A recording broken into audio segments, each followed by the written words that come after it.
चलने को अब राजी नहीं थी। इसीलिए अब एंडरडी अकेले ही निकलता है, क्योंकि उसके पास अब बहुत ही कम समय बचा था और वह धीरे धीरे ज़ॉम्बी बन रहा था। लेकिन थोड़ा आगे बढ़ने के बाद एंडरडी बेहोश हो जाता है और वह जमीन पर गिर पड़ता है। अब पास में बैठी उसकी बेटी रो रही थी, जिसकी आवाज थमी के कानों तक जाती है। आवाज सुनकर थू वहां पर आती है और वह उस नन्ही सी बच्ची को उठा लेती है।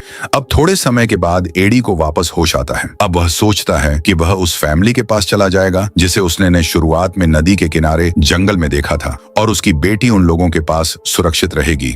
अब वह उन लोगों को ढूंढने के लिए निकल पड़ता है और अब वहां तक थमी भी साथ चलने के लिए राजी हो जाती है, क्योंकि एंडरडी को थमी का साथ चाहिए था। आखिर में वह लोग उस फैमिली को ढूंढ लेते हैं।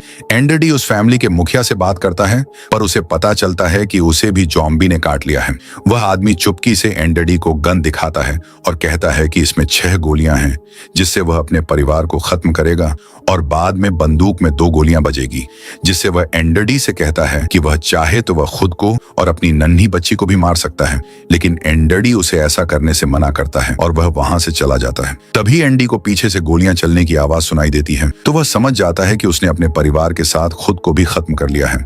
अब एंडी के पास कोई सुरक्षित जगह नहीं बची थी जहां वह जाकर अपनी बेटी को छोड़ सके, इसलिए वह खुद को मारने वाला होता है।